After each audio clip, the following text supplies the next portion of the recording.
I've got folders, I think, at everybody, and we'll just go through that. You can take those home with you. Just a little background on me. I came to Monona in the mid-90s with my first husband and he had 3 daughters. And now I live on South Winnequa, my 3rd house in Monona. And we now have the Brady Bunch with my second husband. There's 5 girls and 3 boys, and they all went through MG. So I've been very active in the community. I've been on some committees with Kathy and other city council people and the bike committee and some other things. So I'm very active in the community and try to support the community as best I can. And I just really love what I'm doing. I love selling houses. I love walking through houses. I love helping first-time buyers. So it's been a wonderful career for me. My son works for the Park and Rec, so you'll probably see him on his lawnmower running around. So we're entrenched in the community, and I really pride myself in taking care of the community and trying my best to help the residents do the best they can do with their real estate. So, Kathy? I just wanted to say, for those of us who do fundraising for the seniors, Kelly is always there to support our functions and donate and contribute. So thank you for that. Yeah, I do a lot I donate for the parks, the senior center. I sponsor the concerts. I've done the education foundation, the choir at school. So I just try to keep it local. It's important for me to give local, so thank you for that, Kathy. My background, my education, I actually am a Whitewater graduate with an international business degree. I kind of waffled a little bit until I found Start Company, and I actually started in Start Company in the relocation division.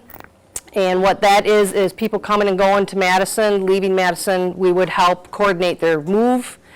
So I did that for years, and I just saw these agents coming and going, and I had to clock in every day at 8, and I thought being a little more flexible was a better schedule for me, so I jumped on board. And this past April was my 25th year selling real estate, and I've been in Monona pretty much the whole time that I've been selling. So as many of you know, the market's been absolutely insane if you've been watching what's going on in Monona.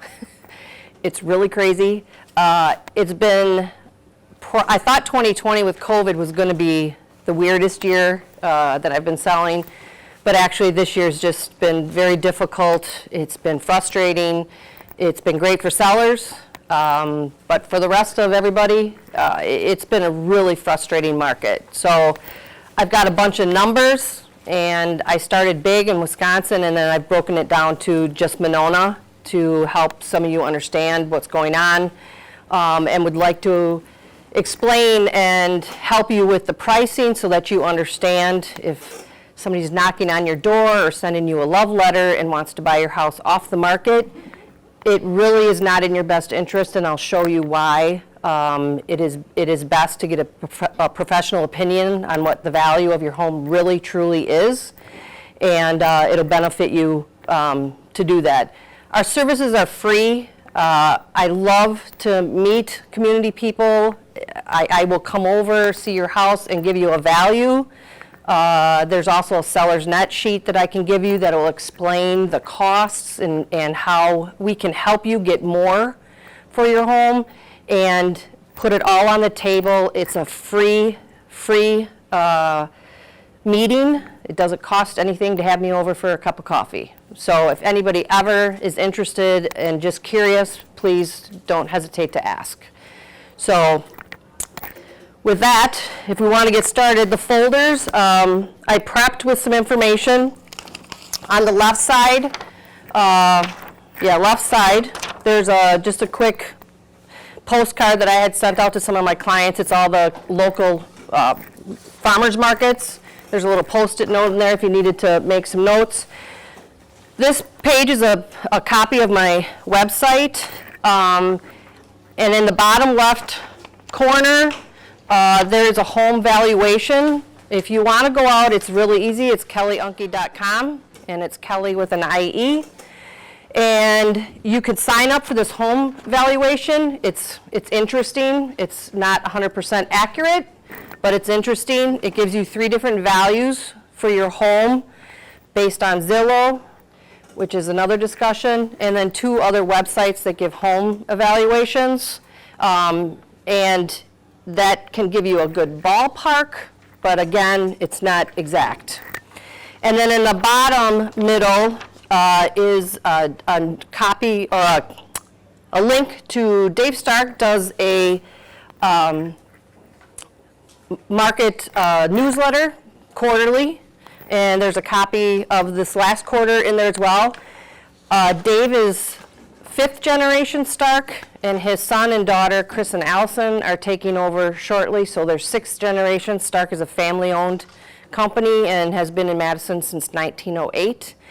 And Dave is fascinating how he loves numbers, he loves stats, and he stays local. He doesn't worry about what's going on in Vegas or Phoenix or Florida. He tries to keep his numbers local and what's going on in our current market.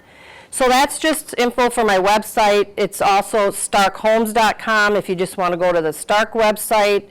They also have a lot of information and things to help out. My testimonials, my current listings, my solds, all of my history information is on my website. So that's on the left side. On the right side is all the fun stats, and I hope some of you like numbers.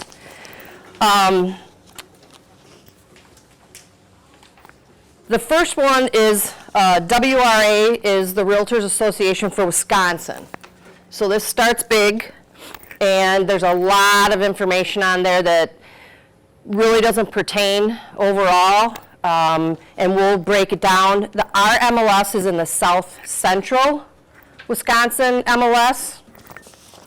There are, I believe it's 6 MLSs. So if you go out to WRA to their resources and you want to look for data, if you happen to have a cottage up north or somewhere else, you can get all kinds of other information and you can break it down by MLS. So the South Central is us here in Dane County and a few other surrounding counties. I predominantly sell in Dane County. I like to say I specialize in Monona, but we do travel all the way through Dane County. I'm from Lodi. My mom is still in Lodi, so I do wander north a few times when people ask me to come up to Columbia County. So most of the data that I've pulled today is South Central, because that's really what's going on. Dane County is the fastest growing county in the state, and the numbers have changed more for us than the other counties. And we have the largest increase of population. Therefore, you notice all the apartment buildings going up. There's just not enough affordable homes for all the people coming in. So that's one of the things you'll read, and if you go through, they talk quite often about the affordability and how it's no longer affordable for a lot of young families to own homes because the prices are increasing so quickly. So on this sheet, if you'll notice the median prices by region, they have the Central North, so those are the 6 MLS sections there. And the middle one, the tall red one, is South Central. Now the median price of a home is they take stats and they throw out the high and the low and the median, so it's different than your average.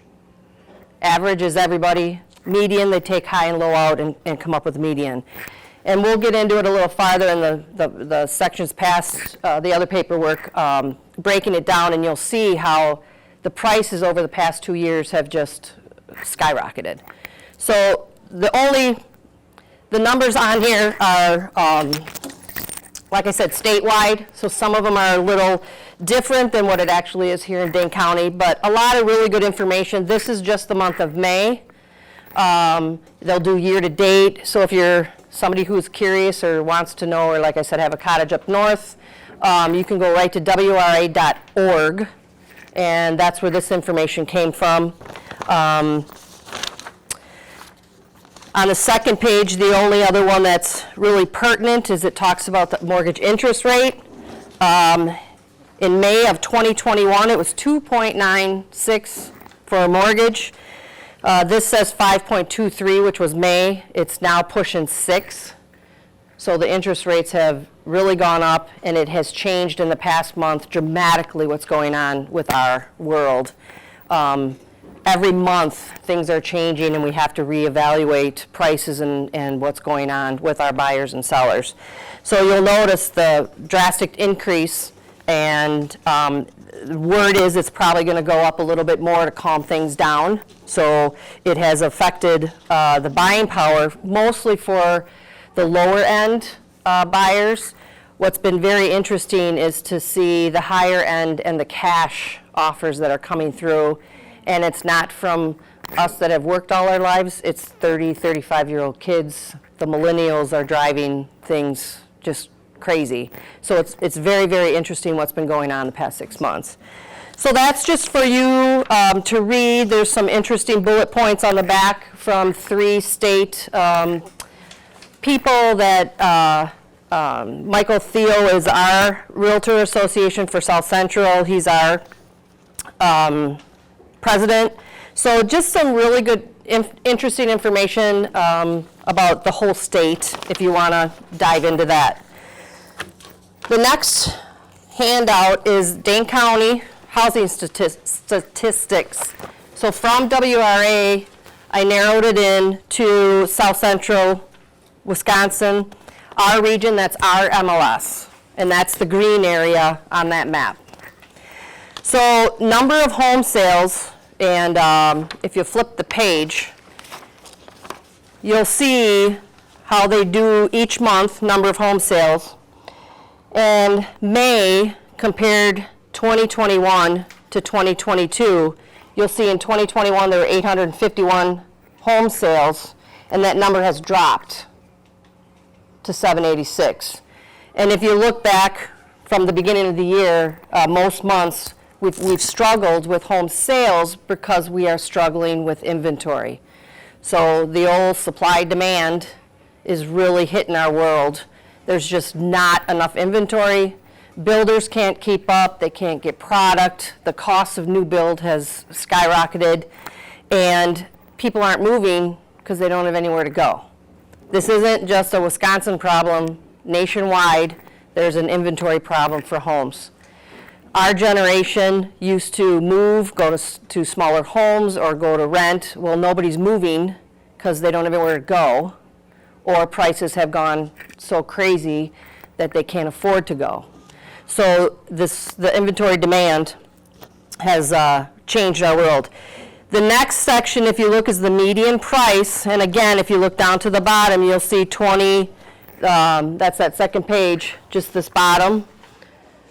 You'll compare May of 2021, the median home price, now this is just in South Central Wisconsin, was $360, and look at 2022. It's jumped up $389.9.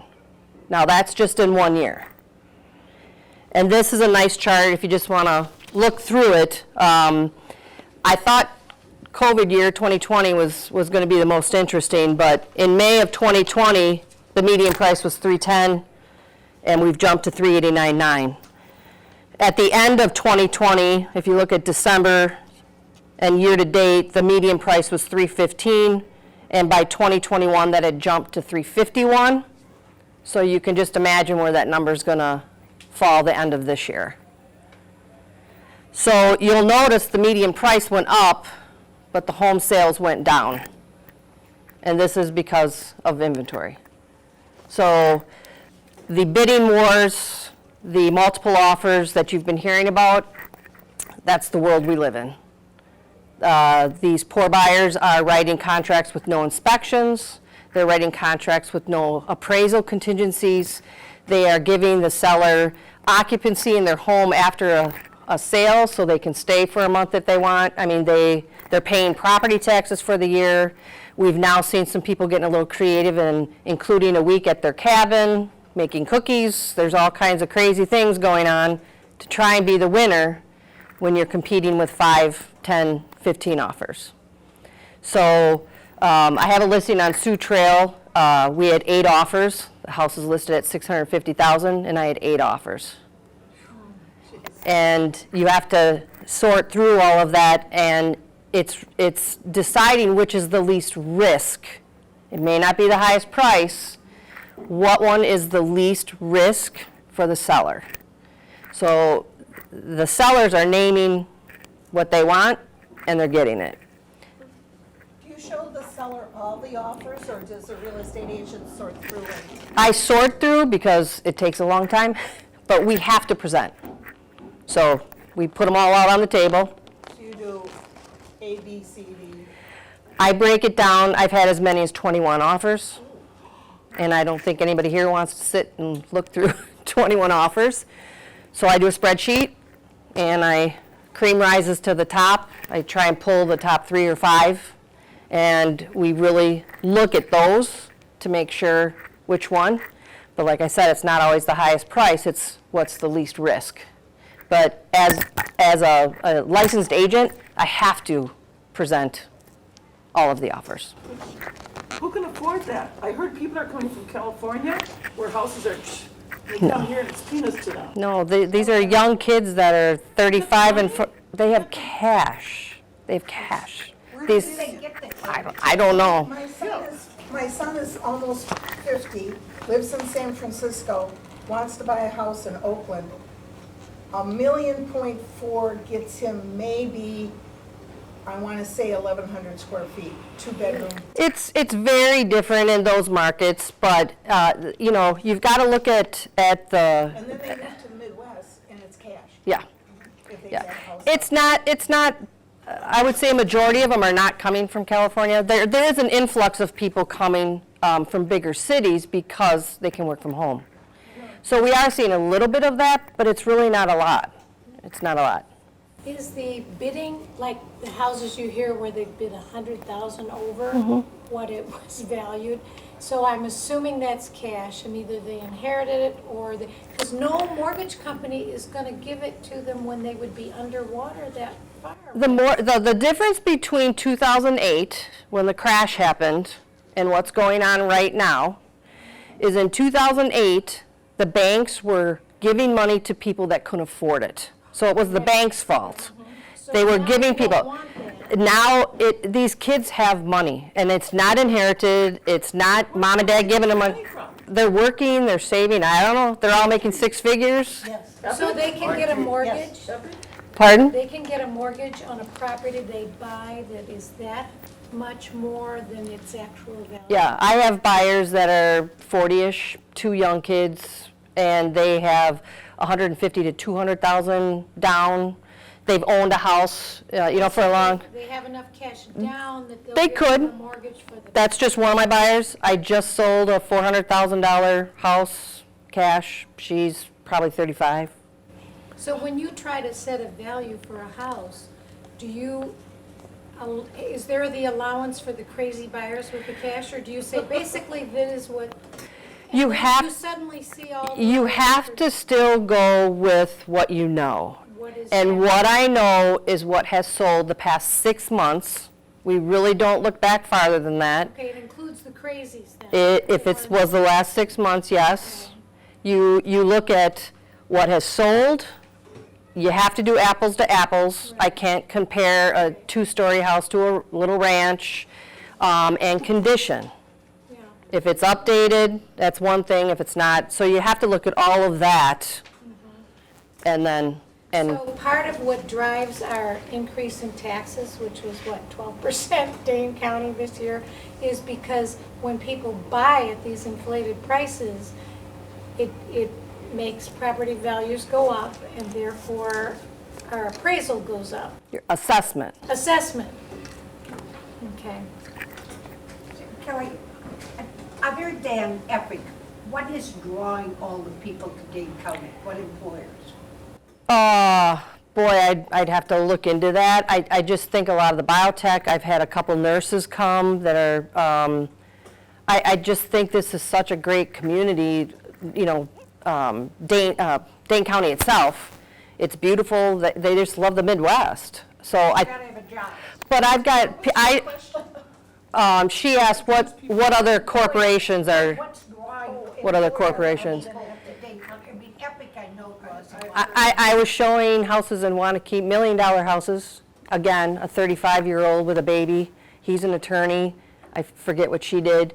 They work in Chicago, but they can live here because they can work remotely Okay. and run to, so I think with COVID, you've got a whole different world of, these kids can work from anywhere. My neighbor works for Spectrum. He's never home. He's been in Florida and he's sailing off to Costa Rica. You know, he's not home because they can work from wherever they want to work.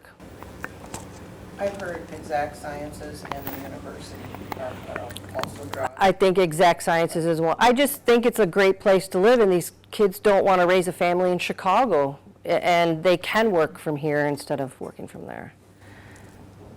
I just wanted to give an example of something that happened in our neighborhood. Our neighbors put up their house for sale, and they put it up for $149,000 over what their assessed value was. And they ended up getting $100,000 over that when they sold. What street are you on? Clear Springs?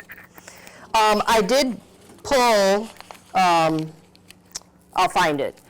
That was one of the things I was going to chat about is assessments. People that have been in their homes a long time, the assessment does the 3%, 5%, whatever the community's doing. When you sell your house, the assessment automatically goes to the sale price. So a new home sale, your assessment jumps, whereas somebody that's been in their home for 20, 30, 40 years, it's just creeping. It's creeping. I had there, I'll find it. I did bring it. Because I printed out a couple recent sales and their assessments and what they sold for. I'll find The it. assessment in our area, we all have been there for years, and it didn't creep, it went up 12%. It doesn't, Remember? but it's still, you'd probably fall off your chair if I came in and said, yeah, your assessment's, you know, $250,000, but you can list it for $350, and you're probably going to get 4. I listed one on McKenna right where the interchange, I think it was 5,000 or 5,005.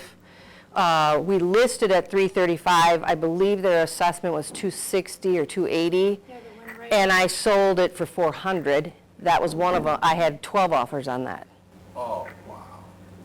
right where Greenway, and I walked by there. That greenhouse, yeah. That greenhouse, Yeah. tiny little, and it's. But here's another thing, so they sold for, backyard. they sold for 400,000, and next door they just sold for 306. Well, along Midmore, people were buying homes for tear downs. And that's gonna- $350,000 homes I- and tearing them down. I sold one for 425 on Midmore, and they're gonna tear it down. Yeah, They- because they want the ranch and they want the big lots. Well, you can't get a new house in Monona. So the one I sold on Sioux Trail, 650,000 was a brand new house, and we are almost 15% over 650 final sale price. 15% over that. But it's a new house. You can't find a new house in Monona, so you either go to Cottage Grove or you buy a house in Monona that you can add on. Well, they like those big deep Yep. lots on Monona, or Yep. Midmore and McKenna. 'Cause Yep. they're super blocks. Yep, I've noticed a lot of tear down there. yep. Oh, here it is. I knew I had it. So, Clear Springs was assessed at 526.2. They listed at 675. I'm sorry, they listed at 575. And I had buyers that wrote on that. There were 11 offers, and they got 675. So 520. They were able to stay in the house for 3 months. And that's what I'm saying with what's going on right now. Don't know how long this is going to last. I just sold one in Cottage Grove, and they're letting the sellers moving into Oakwood, and they're letting her stay in the house for free for a month. So that happens, and that's what I'm saying is the seller can say, I want this, this, and this, and the buyers are going, I'll give you that and my cabin up north for a week. That's what's going on. So where are all these people moving to? Is do you basically wait until you're going to Oakwood or anything? I've had people all over. I've got the Sioux Trail are moving to Kansas. People are going everywhere. They're moving out of town for a job. Some of them are moving to their cabin up I north. was thinking among the Yeah. older set. I have a condo in Monona, does this kind of apply to that, or? Yep. It does, it's kind of the same way? Yeah, there's just no inventory. There's just no inventory. So the one I mentioned on McKenna, their assessment was 307. I listed at 335, and they got 400. There's one on Sioux Trail, a little tiny one. They were assessed at 238.7. They listed for 260, and they sold for 305. No basement, but it had a big lot, and rumor is they're gonna either knock it down or build out.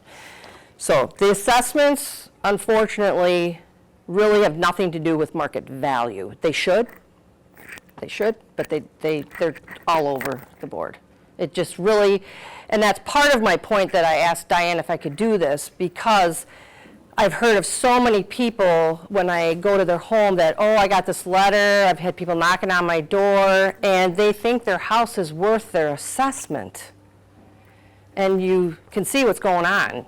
Your assessment is not market value, and I'm encouraging you and tell friends, don't let somebody be bullied into selling for their assessment because it is not the market value, and they're getting conned. So that's kind of why I asked Diane if I could do this, because I've heard of numerous elderly people that have been conned. Because people come up and go, oh, your house is worth, $240,000. Well, we'll give you $275 when they could sell it for $4. So this is my point of being very, very careful that the assessment and bank appraisal, two different things. Are we seeing a time anytime soon where our property values will go down the bubble? You don't see that happening? No, you can read in Dave Stark's newsletter, he talks about the bubble, and if you read anything nationwide, there's no bubble. Good. Prices are going to stay the same. We've seen homes, so what we're doing with listings is, I keep hitting that mic, is we'll put a house on the market coming soon, and the sign will be up for a month, and then, or 2 weeks, month, whatever, until they're ready. We do showings for a weekend. All offers are due on Monday, and we sit down Monday night and go through all the offers. That's what's happening. That's calmed down a little bit. Instead of 10, 15, 20 offers, we're only getting 3 to 5, depending on the house. I actually had one on Shore Acres. I didn't get any offers on that first weekend, and I panicked because I was like, I have to have a conversation with the seller I don't want to have. But then 3-4 days later, we got 4 offers, and it just was a little fluke. One thing I'm going to say is that with interest rates going up, to this lady's comment about where these young people getting the money, when interest rates were 3%, they look at what their monthly payment can be on that mortgage. And they probably have some money saved, or parents gift them some money, so they can go higher as long as the bank will approve a certain amount of dollar.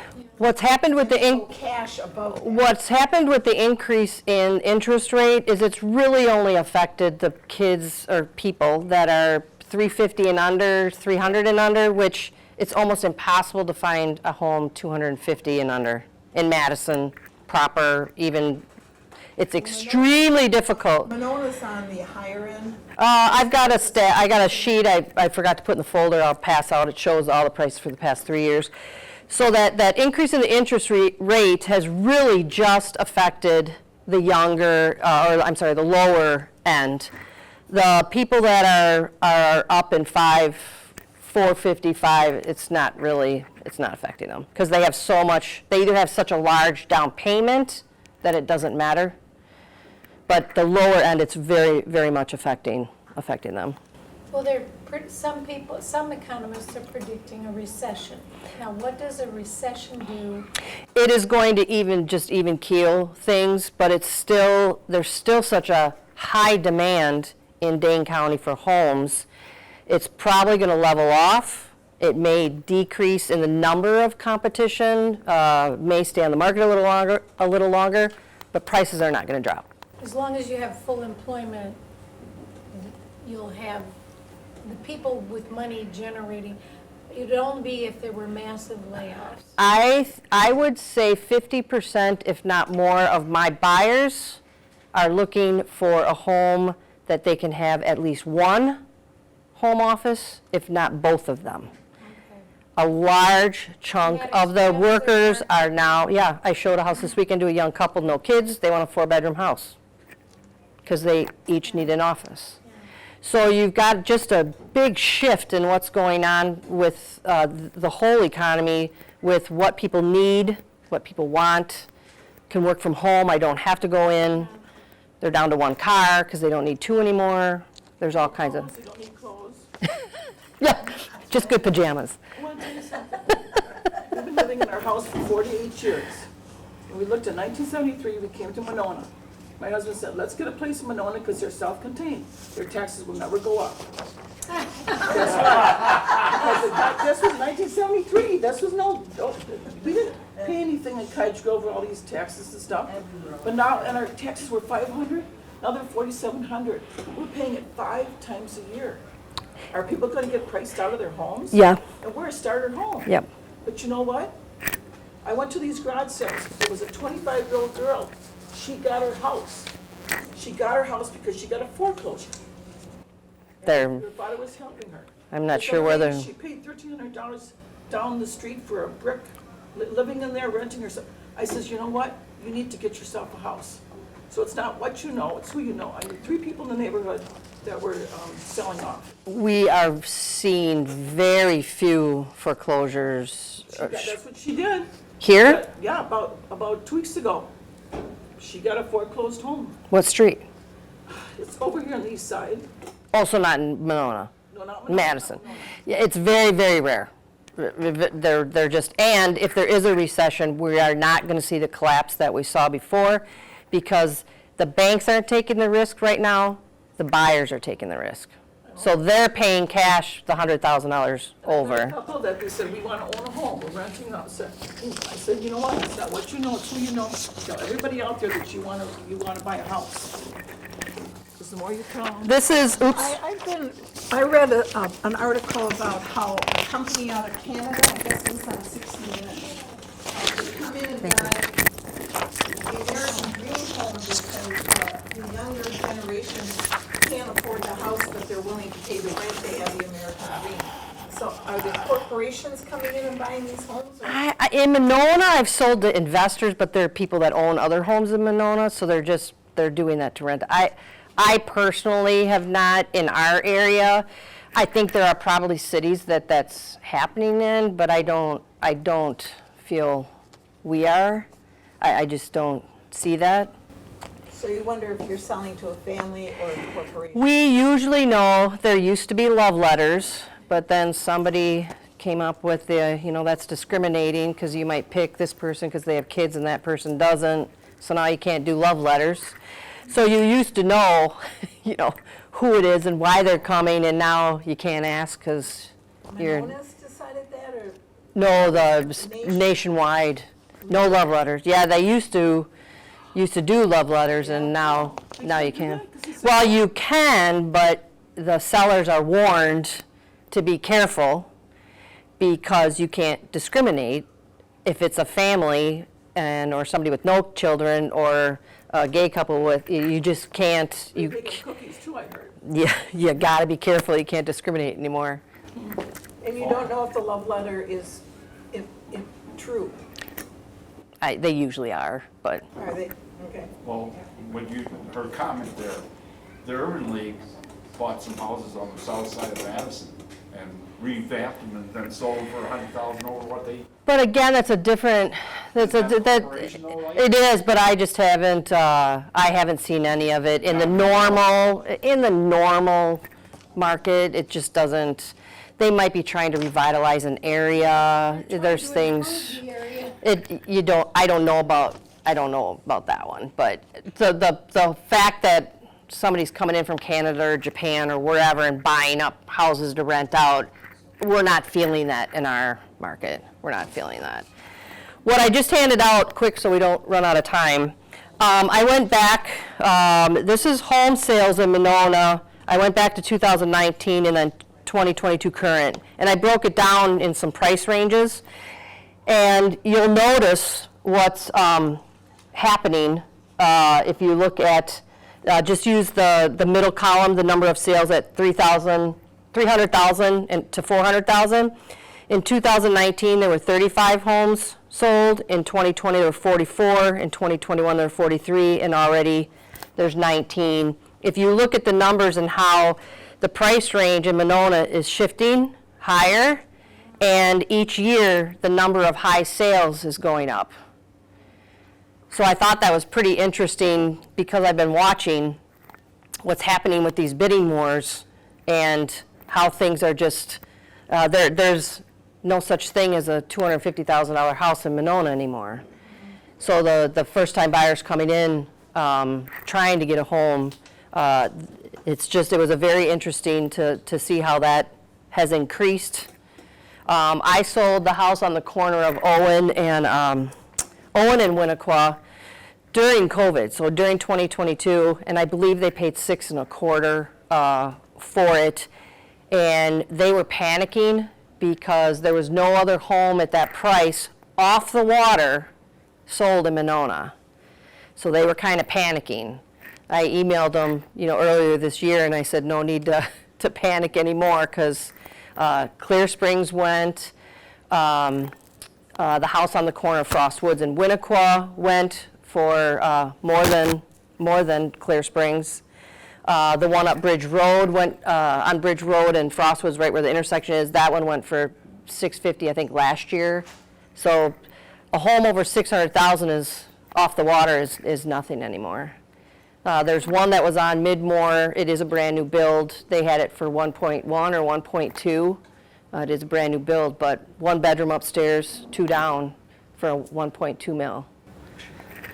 On Midmore? The big lot. Oh, Do you know why the house on Winnequa is across from Kathy Thomas's house is not moving? It's sold. Oh, it is? Yeah, they're just leaving the sign up. Oh, okay. They wanted to stay till September because their house isn't going to be done until then. It sold the first weekend. That's another one that went over 10,000, over 10% of what they've it listed for. So do your math. Yeah, it went way over. Bidding more again. I think they had 7 or 10 offers. who pays what is the percentage for using a realtor, and how is it divided? Is it between the buyer and? Traditionally, our market is 6%. 3 stays with the listing side, and 3 goes to the buyer's agent, and the seller pays it. So the seller pays the 3% to the buyer's agent? Yep.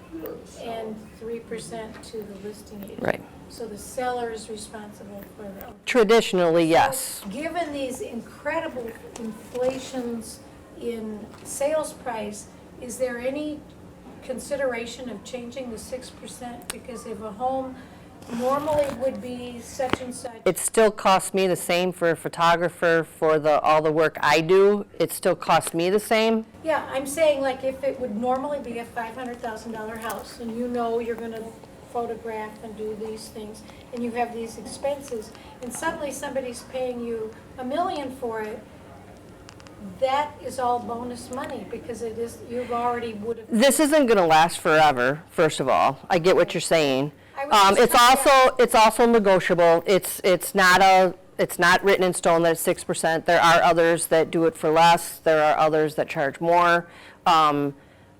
It's just kind of a standard. How hard it is to sell, if you know it's going to be a hard one to sell versus in one day. You do the listing contract at the beginning, and you just make a decision. You talk about that. If you go out to Lake Mills, they charge 6%, but the listing side keeps 64%, and they give out, is that 36%? So the buyer agent gets less, and the buyer agent right now is doing all the work. Yeah, I was going to say. So that market's different. Wisconsin Dells is different. They just do it differently. I'm sure you know Monona well enough to know looking at a house, it'll probably be one day because there's already people. Yeah, but I don't know, like the one I had on Shore Acres, it was all redone, it was cute, cute, cute. I thought for sure we'd have multiple offers, and then on Monday, we had nothing. And, you know, the seller was freaking out. You told me you were gonna get multiple offers, and that was the first one this year that I didn't. And I, no idea why. So you don't know that going in that you're gonna get 20 over, or 50 over, 100, you don't know. And it's calming down. I see. Do you do buyer's agency for customers? I work both. I have, with 25 years of experience, I do a lot of listings, but I have a lot of repeat customers. I get a lot of referrals in Monona. I love, love, love working with first-time buyers. Our kids are 30 to 35, and when you get that experience of helping them make a decision to move in, and that's why this was very difficult for me, because a kid buying their first house at $270,000 and to tell them they got to pay $50,000 over, that doesn't sit well with me. So I had a really hard time, and we talked about it, and it's like, at what point are you paying too much? And for some reason, the spring is always nuts, because now it's calmed down. So it's calming down, and inventory's coming up, and buyers have gone away because they had to re-sign leases. They maybe chose not to buy anymore, whatever reason. So now the buyer pool has calmed down a little bit, but our inventory is starting to creep up. So why people insist on buying in the spring when the bidding wars were the craziest, if they just would wait? It's going to be better in September for the buyers. Are we going to still see multiple offers? Probably. In some markets we will, but it'll start to change. It'll start to change. So my question is, if your client is listing with you to sell, and they're also listing with you to buy their next residence, does that 6% change? I've had people ask, and again, every case is negotiable. It's a different situation. So yes, Because it's it can all change. overlap? You got to remember the sellers pay. So working as a buyer agent doesn't cost you anything. If you're buying, the seller's paying the commission. So it doesn't change that side of the deal. The commission paid is a contract between the brokerage and the seller. And they agree on what gets paid out and what stays. So is the 6% 50-50? Or like in Lake Mills, they do the 64-36. There's other people in town that do 5% and they go 2.5, 2.5. But, you know, it changes the game for a lot of people. So it's all negotiable, and it's the contract that you sign with the brokerage. I'm an agent for Dave Stark. I can't go hang a shingle because I'm not a broker. So all of my paperwork stays kind of, Dave Stark's my supervisor. If I get in trouble or do something wrong, Dave's in. So do you, if you want to negotiate, do you have to check with Dave Stark since or does he give you the flexibility? It's usually us, flexibility. If it's crazy, I have to ask permission. But if I it's, mean, he figures you know enough and if it's close to, yeah, to work out. yeah. What about people that are selling and moving into apartments and stuff? So that's where it comes into play that Diane Stork is here. I don't know if you know her. She sold her house on Shore Acres and moved up into Frostwoods. And we put it out that she wanted a closing date of this date because she had to pay her first couple of months or whatever her fees were. But she wanted to stay in the house for another month to get moved. Right. So she didn't have to do, bam, one day. So that's what's happening, is the sellers being able to say, this is what I'm selling my house for, I want this closing date, and I want to stay for 2 weeks, 4 weeks. Winnequa Trail, they're staying, or Winnequa, the house on Winnequa Frostwoods, they're staying for 3 months. Okay, And buyers are giving that to you because they want your house. yeah. So they'll give you whatever you want. When you arrange the move and the sale or the purchase of the apartment. We don't do that side of it. I've helped with movers and such, but we don't organize that side of it. We just make sure the timing is correct for the seller, because we don't want them to be shoved out. Right. Yeah, there's, I don't know if any of you have heard of Moving Forward is a fantastic company. They're out of Cottage Grove. They help seniors move. There's Segway, there's another one called Segway. Experiences with them. I really work with Moving Forward a lot. I just did one with Segway and they were great, but I think Moving Forward is fantastic. They're not cheap, but they are good. They move quick. If you want to have stuff sold or donated, the crew comes in and they do it. Yeah. And they'll move you to your apartment. They'll sell what you're not moving. They take care of all of that. They're actually both very, very good. Very, very good. The rest of that pile, these two sheets, the little stat sheets, those were from the WRA as well. Those just, again, went over the median sale prices and sales, the month of inventory. So those are all from that WRA website. Again, if you go out there, focus on South Central Wisconsin. That's our MLS, and the numbers are very different than going up north. And then the last one in there is a copy of Dave's last newsletter. And again, you can get that online if you're curious about more information. The biggest thing on there is the months of inventory. On the last page of his newsletter, you'll see is 0.5.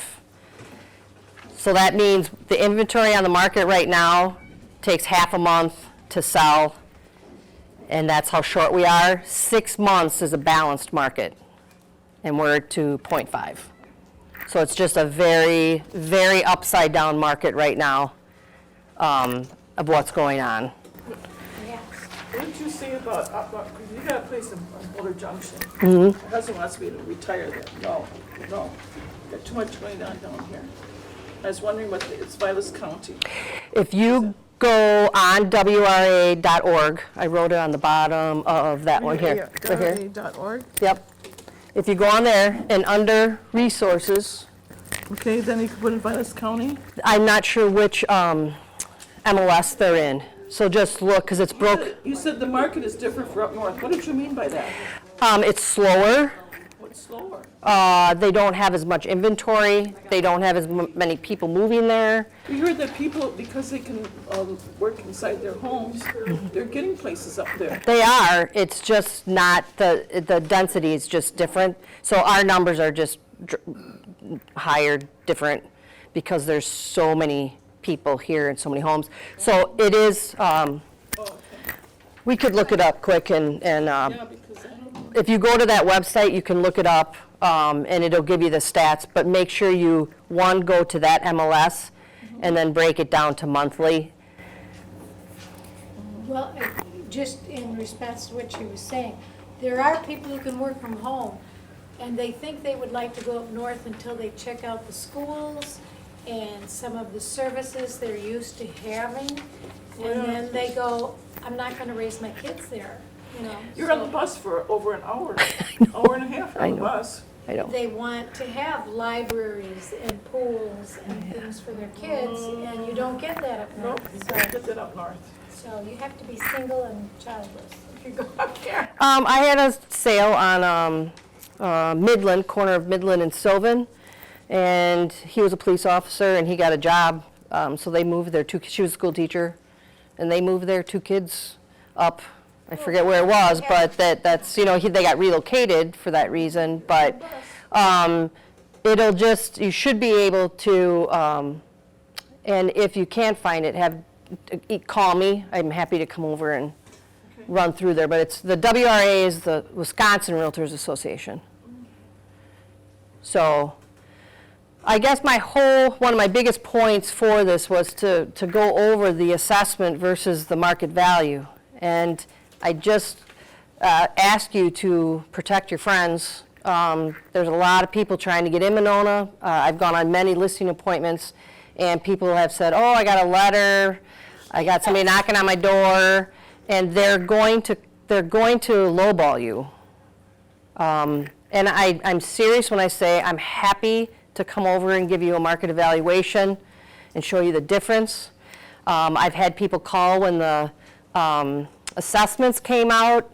I had people call me and ask me if they should go fight them or not. And quite a few of them were elderly. And I said, just throw it in the trash can and ignore it, because I could probably sell your house for 50 or more than what you got. So just take it and leave it, because your assessment is so different. And I don't know if you've paid attention, but there's just a lot of squabble about whether Accurate Assessor is correct, and their evaluations, and if they're equal is more important. They're not quite equal if you pull stuff. So the assessments are all over the board, and it means very little to what your market value And is. supposedly by law, they're supposed to be a certain percentage, and they say that in the letter. I feel for them. I don't know how they could keep up. I mean, I don't know how you could keep up. You know, I don't know. But I've seen some very crazy ones. And it's a good idea, too, to go out to their website and look at your, I forget what it's called, but it's like your card. I've gone to houses and they've got the garage square footage included in their square footage, which is wrong. I just did one that was totally wrong. They didn't have half the house on it. So go out and check your card and make sure they're assessing you correctly. People think if they won't let them in the door, I know people who say, oh, I never let them in the door, I'm never home, because they think then they're going to be protected, but then they just get the percentage applied. Yeah, it's more making sure that their card of what your house really is correct. Because like I said, I've had garages included in finished square footage, and then I've had bathrooms and bedrooms all mixed up. So they're human, they make mistakes. Yeah. But- Well, I'm not blaming them, I'm saying some homeowners hide their improvements. They've done a That can come, $1,000 kitchen and they don't want anybody to. well, and now I think they changed it, that you have to pull permits for everything now. So that might catch up with people. But it's also on the real estate condition report, which is the yes/no questionnaire that a seller has to figure out if you know of any defects in your property. And one of the questions is if you did improvements without permits. So it can come back, well, it also, if they answer that correctly, too. So, and another quick one, you don't have to bring your house up to code. That's a misconception as well. If an electrician comes in to do work, they have to bring your house up to code. But when you sell, I just went to one on McKenna, and they have those, I had them in my other house on Winnequa, they have those windows that sit high in the bedroom, and I loved it because you could put a bed underneath, but they're high. And in today's code, a 5-year-old child could not get out that window, so it's not code. However, your grandfather, you don't have to change your windows out. An inspector is going to come in and say that's not code, but you don't have to change your windows out. You don't have, the railing size has shrunk, so you might have railings this wide on your deck, and now it's got to be this wide so a kid can't stick their head in it. We've been living in our house for 48 years. We're finally going from fuses. We had fuses, and we're gonna go in August, the guy's gonna come and put a breaker box in. We're finally getting our driveway put in, single car driveway, gonna cost us $12,000. If he's doing that, you should put GFIs in your bathroom and your kitchen while the electrician is there. That's the ones that break. If you, they're the one with the little button on. No, they're in your kitchen, a newer house. In your kitchen and your bathroom, there has to be a certain number of them. So like if you've got your curling iron plugged in and you drop it in the water, the What is it break, called? it's GFCI. GFCI? Yeah. Another thing, people have electric cars. So they put like 600 watts in their house. Well, they put it in the, they put it in the garage. Don't do that. Let them do it. Let them do it.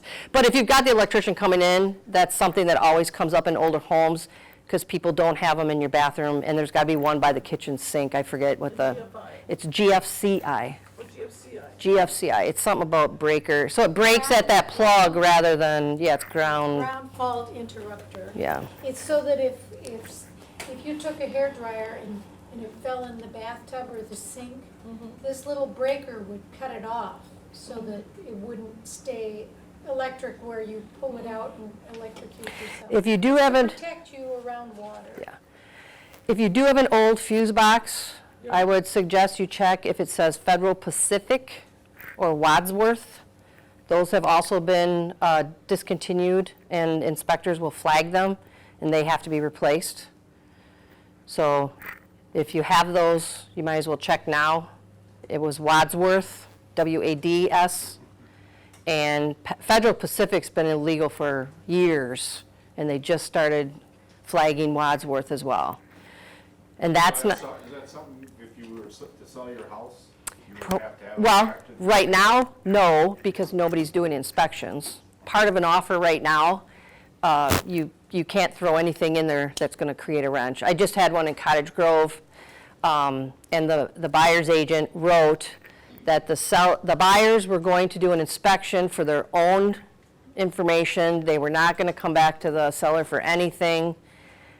But why would you let that happen? You know, I said to the seller, I go, they could find something and walk out the door and cancel the contract, even though they said this. They would still be able to cancel the contract? Well, you can sue them, you might get their earnest money, but it doesn't protect the seller for them to say that, when the other 4 offers I had no inspections. So why would you take the risk that something is going to happen? If you want to do an inspection, I tell my buyers, just do it after you close. But right now with contracts, there's no inspections, none. And appraisals, it doesn't matter what the house appraises for, they're sending copies of their bank statements that they've got enough to cover if the appraisal's off. They're sending bank statements with the offers to prove that they have cash. It sounds like things have really changed over the last few years. It was, like I said, COVID was odd. You know, I was showing houses with cameras and people were sitting in their living rooms, and I was walking through houses on my own. They were buying them sight unseen. And then last year the bidding war started, and this year, that one on Clear Springs, I wrote on it with some buyers that had, so we wrote, I think, 525 or 530, and they had half that down, so they had 50% cash. And the agent told me that we were number 10 out of 11 on the totem pole of offers.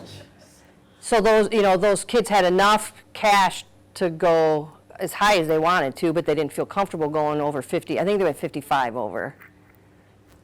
But that's just the market right now. People say to me, oh, it's great for you, and it's not. This is not fun. This isn't fun. The only person benefiting from this is the seller. And that's because they're getting a lot of money over their house. So you're number 10 on that list that you mentioned.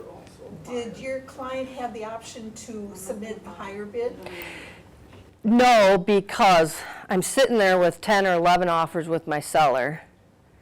I don't want to counter everybody. So they're basically saying, put your best foot on the table. They're doing what's called an escalator clause right now. So I will offer you $500,000 for the house. If somebody bids over than me, I'll go $5,000 over their offer, but I'm not going over 530. Oh. See where you're going? So they're doing these escalator clauses, so they're outbidding each other already in the original offer.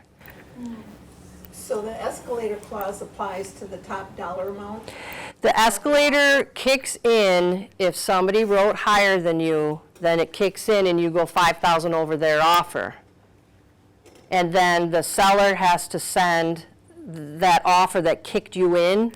They have to email that to the buyer to prove that they had another offer at that amount. They can't just go making up. So we don't counter right now. I used to counter, but you don't, because why? It's wasting everybody's time. And if they knew I had, because agents will call you on Sunday, how many offers do you have? How many offers do you have? So they know they're competing with 5, 6, 7, 8 people. And if they didn't write a better offer up front, and I've got 3 other offers that are great, I'm not gonna, it's just not worth anybody's time to go back and ask, because And we've got another problem with new agents that aren't trained well, that are writing poor offers, making mistakes, which is sad for the buyers, but I don't have time to go back and educate you and correct you. So we just deal with. So that's a real plus for you with your experience. It's one with my experience. It's two, Stark has a fantastic education program. We have an attorney on staff. So if we have questions or need language, we weekly get, Dave does a weekly email to us on what's been going on just the past week. And then we have another manager that looks at all the offer paperwork, and he tells us what's what's been going on. And the cash offers have been increasing throughout this year. It was like 25%. This last week it was 43% are cash offers. Because it's their second, they're not first-time home buyers? I think there's a big mix. I have done one. I had a young couple and they couldn't win a bidding war. So her aunt finally said, I'll give you cash and we'll work a mortgage out or go get a mortgage after. So there's just a lot of things going on. There's just a lot going on. There's also, there's several mortgage companies that are underwriting up front. They're underwriting the buyers. So they're clean and they can write cash even though they're getting a mortgage because they've been underwritten already by the banks. So there's 3-4 companies that are doing that. It just makes that buyer stronger to be able to win because it's, you write 5, 6, 7, 8 offers and lose, it gets pretty depressing. So in other words, there's no no appraisals anymore for nothing? Because there used to be, when you got a loan, you had to have an appraisal. Well, the bank has to do the appraisal, but the offer's not contingent on the appraisal. If you pay $450 for the house, but the appraisal comes in at $425, the bank gives you a mortgage on $425. You have to bring the extra $25,000 in cash to make up the difference. So the banks are appraising houses correctly. Yeah. The buyers are willing to overpay Yeah. and putting cash on the table. The buyer's got a Does that lot make of skin in the game. Right. And that's why I said it's really hard for me when you're working with first-time buyers that are 275, 280, and you're telling them you got to write 350. I mean, that doesn't make any sense to me to have a young kid that's going to be in the house for 5 years, pay $75,000 over. I have a problem with that. But the bank is still requiring the appraisals. Well, they are. And they're appraising at what it should be, but we're seeing those tick up to where crazy's going. When do you see interest rates starting to turn around and maybe come back the other way? I don't know. I haven't heard anything with that.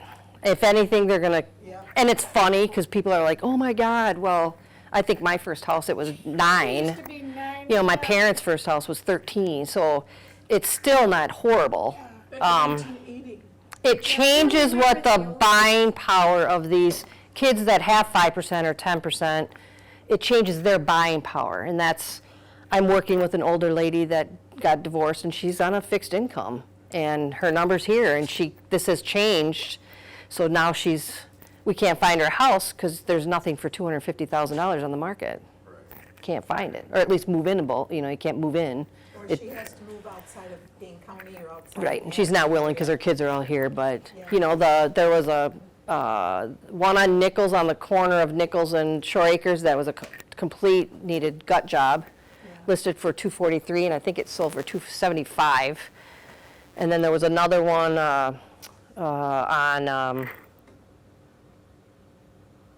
there was another one, same thing, needs to be completely remodeled, and it was $243. It hasn't closed yet, so I don't know what they got, but, when you got to go in and spend $30,000, $40,000, $50,000, who's got that? To this gentleman's point about the Urban League selling $100,000 over what they paid for it, you have to factor in how much money they put into updating it and But they also bought it for more than the house was worth. more than the house was worth, which is the market. Right. They wanted And they it- had to They put wanted money it into that it. bad. Well, they wanted it for first-time home buyers where they could put a certain percentage down, and then after a certain number of years, they could take over the mortgage or they could. buy Yeah. the house. There are some first-time, there's some programs in town for that. Yeah, there's a new program that just started to help that, and I can't remember what it's called, but there's a new program. But there's also some other programs in town to help first-time buyers with their down payment, and it's a similar. The organization comes up with the down payment, They- and then after a certain number of years. Or when you sell, you got to pay it back. There's a couple different plans.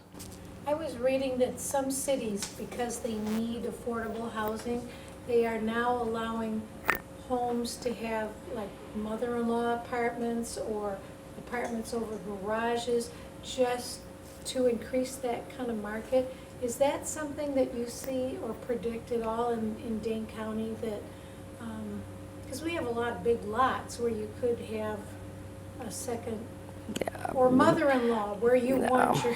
No, because the newer subdivisions, if you go out by Great Dane, the Viridian neighborhoods, those lots are post stamps, what do you say? Big lots, would you know, ever consider? I don't, when people get that lot, they want to keep it. They don't want to share that. I don't think so. Frostwood, I know Frostwood's neighborhood because I was in there. Most of them have double lots, and there's rules in the restrictions on you can't split them. Yeah. Like Kathy's, because I live down the street from Kathy, I'm on a small lot, but there's rules on how they can split those lots up. Yeah, I'm well aware, but like when so much of Monona's housing stock are single-car garages. Now, this isn't a separate issue.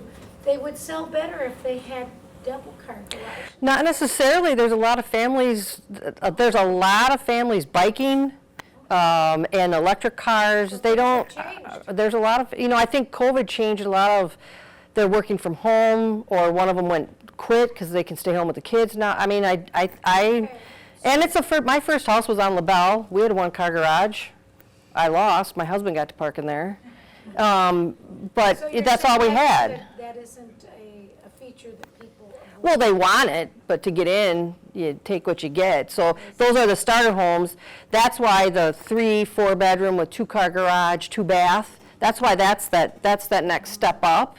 That's why those are so fought. They're totally fought over, because there's less of those than the 3-bedroom, 1-bath, 1-car garage ranches. Yeah. So you've got your step-up families in Monona that can't find a house because they need another bathroom. Yeah. They prefer 2 garage, but they just want another bathroom. Because you could have a big house and want to step down in Monona, True. but if I step down, I'd still like a 2-car garage. So, oh well. There's always a shed in the Stepping down backyard. in Monona. I would say one thing to the people that are here.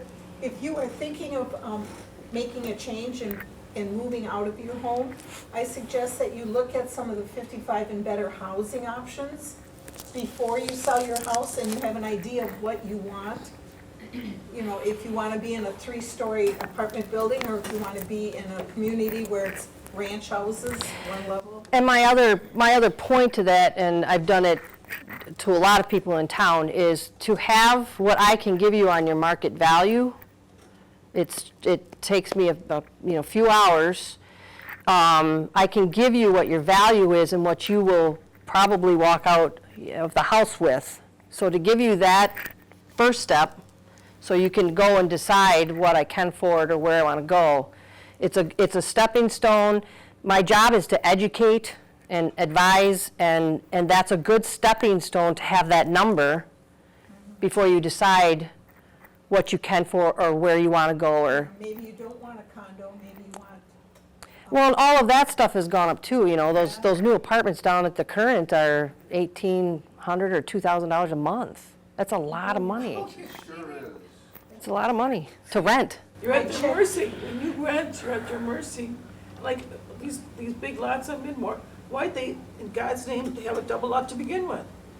Well, there was supposed to be a road. That's McKenna, Midmore, Pheasant Hill, Maywood. There's several, if you go back and look at the original plats, there was supposed to be another road Yeah, between those. So now they have big lots, the house. The big lots, there was supposed to be a road that went through, so those big lots would have had a neighbor in the backyard with a road and another neighbor.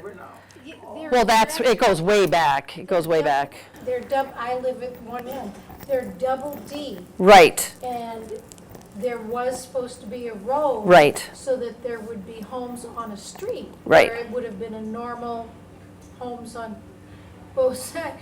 And somehow that was voted down, Yeah. or they changed It just their didn't do mind. it or whatever, yep. So, yeah, it means I You just. got a lot to mow then. Yeah, You have a lot to mow. yeah, there's a few streets that have big, either Ridgewood or Midwood. Grow trees or whatever. I mean, it used to be an apple orchard, so. Right, it Or was- you could put a freestanding 800 square foot for your mother-in-law.